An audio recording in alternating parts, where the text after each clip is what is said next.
Hello and welcome back to my GTNH playthrough. It is Friday, October 10th, and I am staring at victory.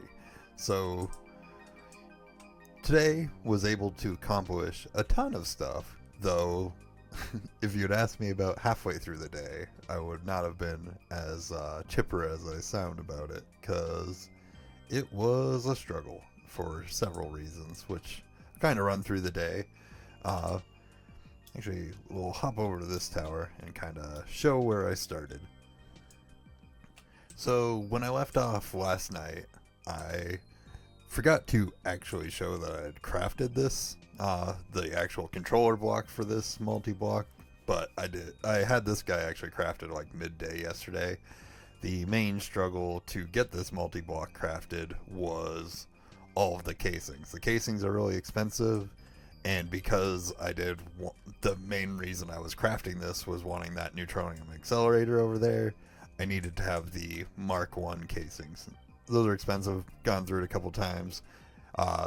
So today, to start off with, I was going to leave the server running overnight to craft everything, but honestly it wasn't worth it because the MR-C whatever ingots that I'm tier skipping on the Mega EBF to get, even with the way I had the power set up, ultimately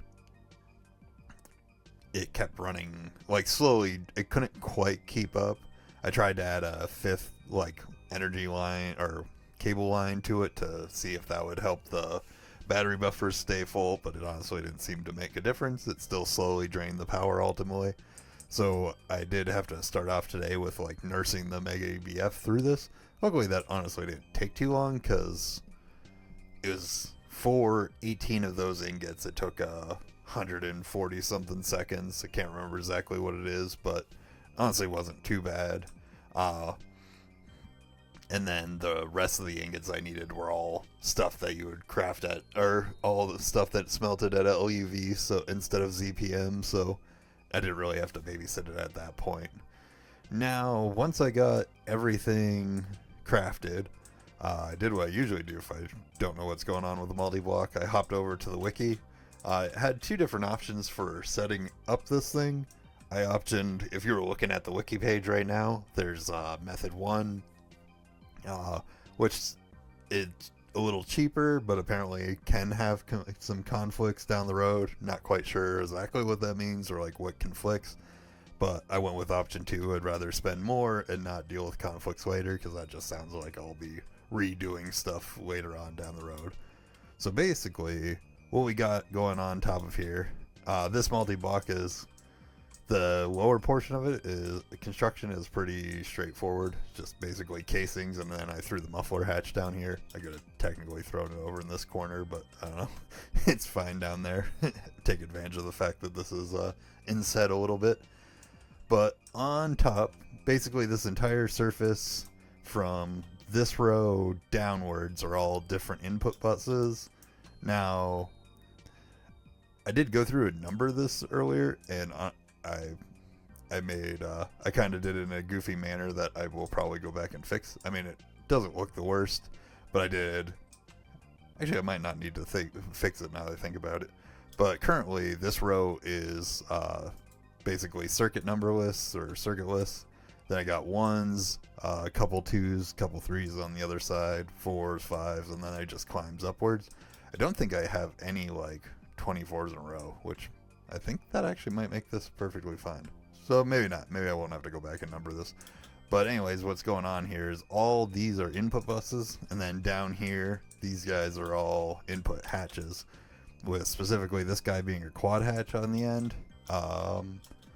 I was just following the wiki. I think I might swap these other ones to quad hatches. I don't really, because especially since I have the Ivy tier of quad hatch, I don't know if there's really a point to leaving these single hatches. It feels like it like throttles what recipes I can put where. Because the reason this ends up working is so none of these have blocking mode going on.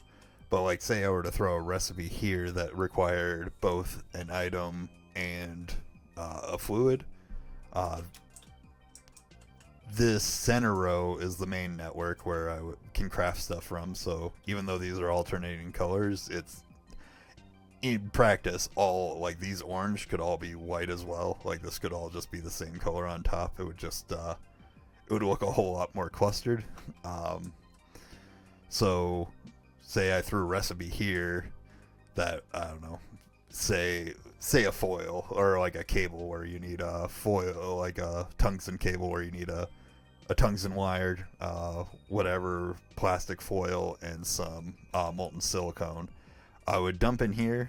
The items would just go right down to here in the storage bus, and then the fluid would basically work its way all the way down to the end, with this as being a storage fluid bus into a dual interface, into a storage bus, into a dual interface, etc., all the way down.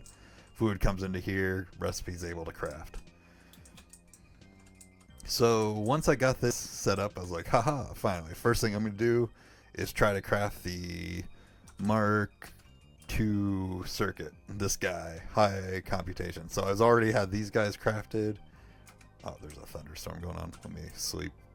I don't have fire spreading turned off, so I technically could have like the roof over on that other building burn down. But anyway, so the first thing I want to check out is this Mark II, specifically because this is what's needed for the neutronium thingamabobber. Precise assembler. Yeah, the Neutron Activator. I keep calling it accelerator, but you need 2 of these, and when you cook on this guy, so we need only the precise assembler here, but this was the first one I tested to see if it worked, but immediately ran into an issue right here. LUV power. Even still later in the game, that'll get you. And it really gets you with this machine because it cannot be overclocked. So, as I was able to complete the Naquadah line, you can guess I did in fact craft the LUV energy hatch. So I made more progress, mainline progress, than I had intended today. The LUV energy hatch wasn't too big of a detour. I didn't want to waste or I shouldn't say waste, but I didn't want to wait for more Ruridit ingots to craft, so I did kind of cheese and brute force the recipe by alternating this from circuit 1 to circuit 9, just depending on what was crafting. Specifically, the superconductor LUV wire, this guy, I'm actually going to put up here so I remember. This guy needs to be crafted on circuit 9, so I should craft another IV assembler. Let's see, do I have enough of that ingot? I do. I am going to just do it, because that's something, I don't want it sitting in here, or something to think about, especially if I use any recipe, because I am going to craft more of those here sooner than later. So I got this guy crafted. Aside from this superconductor wire, did mean I also needed to expand my mixing setup down here. Actually, no, scratch that. That's later. So that recipe was pretty straightforward. You just make the base same as the other LUVs, and then it comes into here. You need a pump, a pipe, and the base wire. So that wasn't too bad to craft the energy hatch. So pop the energy hatch on here, got this guy going, was able to craft those computation station, and then I was able to craft the Neutron thing. Now that all took quite a while just to get to that point, between learning on how this guy learned. Around midday is when I got all that done. It's like, alright, so now I should just need to craft the Neutron multi-block. Come over here. Because actually I had like pre-crafted the rest of the stuff. I already had this tungsten carbide set up. I had this actually already crafted, because I figured it was going to take a while, because if you follow the recipe back, it's an implosion compressor recipe twice over, with this like wrapped uranium thing going on. So I had all that crafted yesterday because I thought I would be further along. So once I got this going, I started looking into how this machine works. And one of the next steps I need is this Neutron accelerator. Now, I decided to go for the IV one. No particular reason. I figured well, the main reason was I wanted to get it done today, and I didn't know if I would be able to get the LUV one done. And then turns out if you come over into the multi-block goals, you need the IV one anyways to complete this quest. So I started working on crafting this guy. This block was a pain in the butt to craft. There was the tungsten carbide was fine, tungsten cable fine, all this good. You come into this inverter, suddenly we've got this quartz crystal resonator. So this recipe I had to set up, which then needed the ceramic plate, which needs the special ceramics, which needed this circuit 9 mixer recipe. So that was what I ended up having to throw down another mixer over here. Not too big of a deal, but that was had to set that up. And then I spent a while trying to figure out why these two wouldn't form. I had accidentally destroyed a block in the middle because I'm using a shadow metal wrench now, and this thing is way faster than my tungsten wrench, so I was destroying way more blocks than I thought, and just a goofy moment. But I was kind of like quote unquote tilted at the game at that point because I was crafting so many different recipes. So on top of that, then you need this micro heater. Then I need to craft these two recipes in here. Like this one's not bad. This low voltage coil I didn't have in there. This plate one wasn't a big deal. I already have extruder set up with a plate. This thing, the quartz wafer, I set all this up. Turns out you need this guy in a clean room, so I had to set up an autoclave over in the clean room. I don't have the autoclave multi-block. I know that should be unlocked for me now. That'll be a near future thing. But so that was in itself just another thing on top of it. But more goofy is, like a month ago I mentioned I never actually said to get this case you need polyvinyl, and like a month ago I mentioned I never actually crafted polyvinyl. I never saw a reason to need it, and it finally caught up with me. So I had to set up that little mini plastic line, which wouldn't be wasn't a huge deal by any means, but it was kind of annoying because this tower is kind of where I have all my wafers crafting, all my plastics crafting. Oh my goodness, the hover's not working again. I have this side cleaned up. I never went back and cleaned up this side, so I was out of channels over here, but I also didn't want to plop this multi-block down randomly throughout the base because I already actually did that with another thing that I forgot to mention. For the LUV energy hatch, I had to get the ultra high power wafer, which is just a LCR recipe, but I set up an LCR over yonder and had that set up. Then I set up this plastic one, did the pretty standard the way I've set all the ones up down below.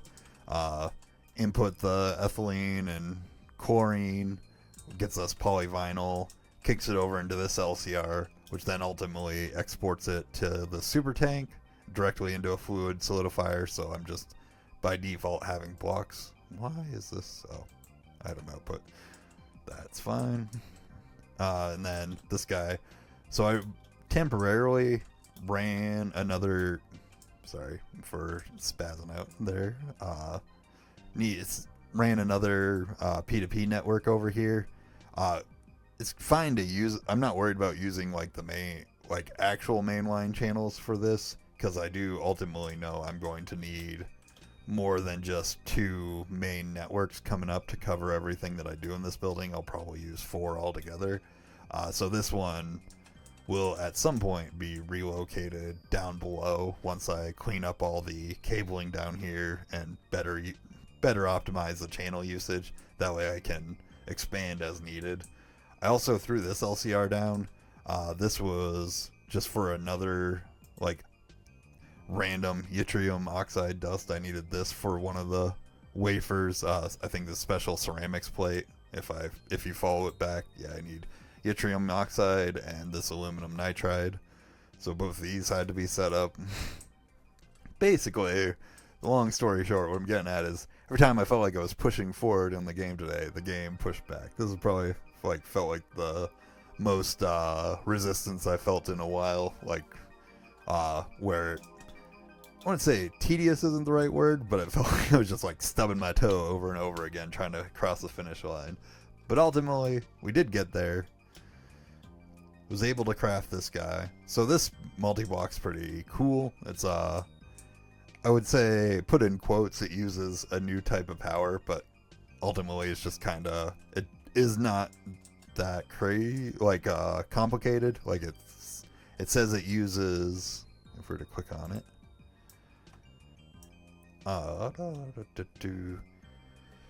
Neutron Activator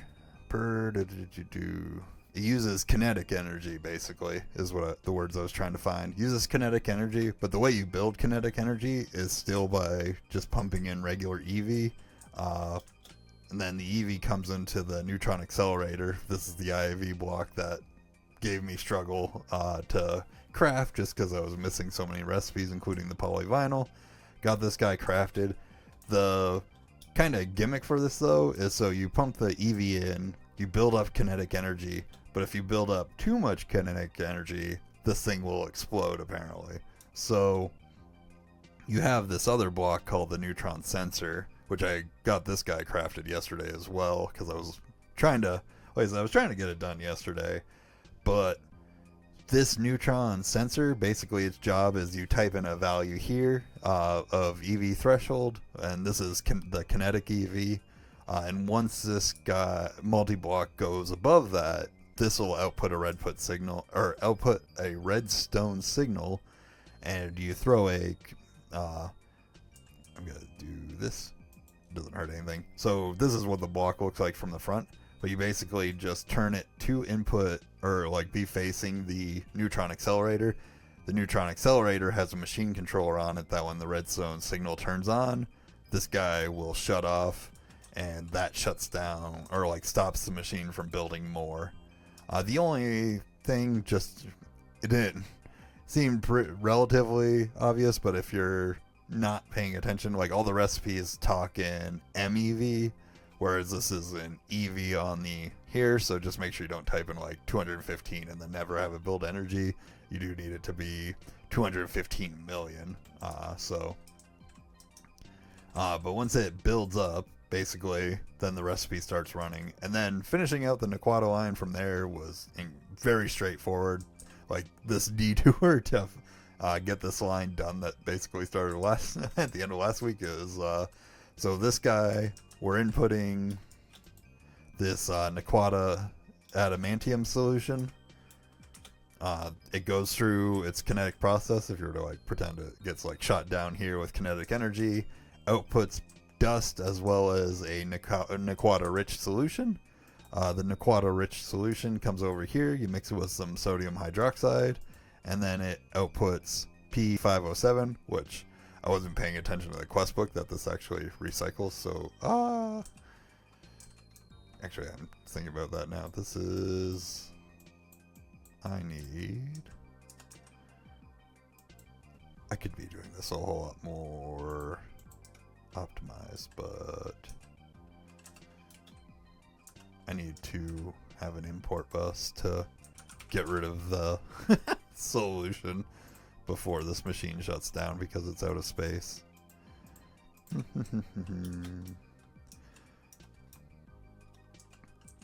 I will probably clean this up because this is using, I mean, I don't think it really matters over here if I'm not short on channels, but it feels silly to do this.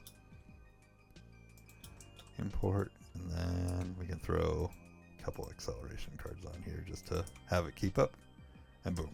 So I wasn't paying attention in the quest book. That P507 is completely recyclable, so this guy had actually shut down from, power outage. So I'm glad it did though, because it would have been like a waste of ethanol. But I just threw a level emitter over here now, which means this machine will probably never run again because I have a huge backlog of P507, more than this can fill up with. So, or more than the input of this guy over here. So unless the line shuts down. It's basically will be here for if I need it, but I shouldn't ever. That LCR will probably never run again, is what I'm trying to say. So once you run it through this autoclave, you get out Naquadah, and then Naquadah is mixed with sodium dust over here in this LCR. I managed to jump through the hole, and then that combines into Naquadah dust, and then Naquadah is very simply just run through an EBF. It's incredibly fast, and you get an ingot out. I believe it's 12 seconds an ingot versus 96 seconds a nugget on the previous process. The reason I have a level emitter on here, though, is to make sure I keep some of this Naquadah heme dust. You can use it, I guess, to make the wafers way cheaper. I haven't looked into that yet, but if that's the case, I will update my Naquadah wafer recipe, because I believe I'll be using a buttload of them. So and then I'll adjust this level emitter as necessary. But so yeah, that is the Naquadah line done. Got it set up here. The only thing that's missing over here is this is a fluorine waste, and then once I process this, you get a liquid waste out, so that would be what the cell would kind of line up to on the quest book.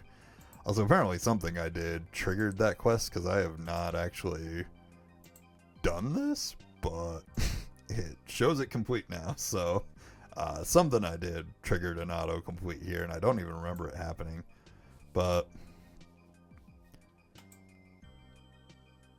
yeah, it's interesting to have quests without rewards, but yeah, this is the ultra high power wafer. Like I said, I set up an LCR for this guy.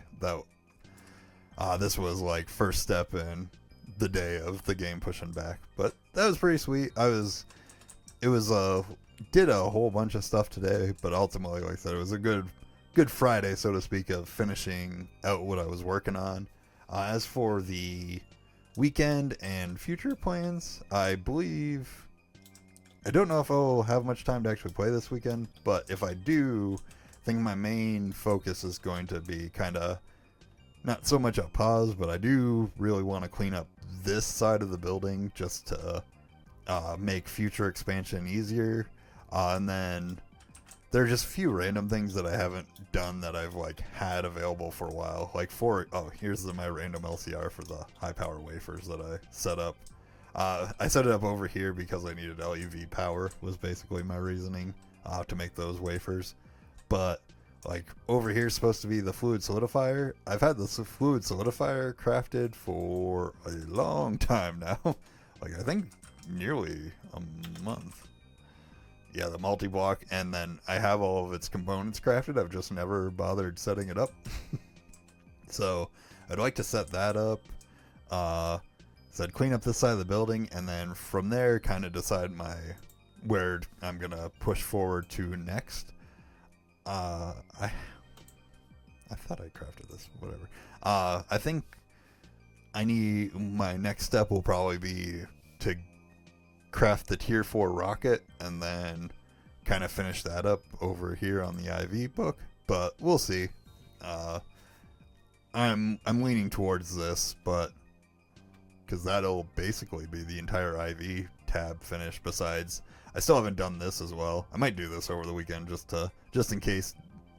I know I don't need more zirconium. We actually get a lot of this from tin processing, but the hafnium, I don't know if that's gonna jump up and bite me in the butt later. So get that crafted. Yeah. So that was everything. I know this one was a little bit longer, but there was a lot today. I don't know. I've never actually said this out loud, but if you ever have any specific questions about something I've done or want something explained more by me the next day in a video, I literally do these are basically like a little diary thing, but if you ever have a question or anything, curious about what I've done or how something's working over here that doesn't quite make sense or something, just let me know. I'll more than happily either address it in the comments or include it in the next day's video. That would be kind of fun. But otherwise, I hope everybody has a good weekend. Thank you for watching, and I will be back on Monday. Goodbye.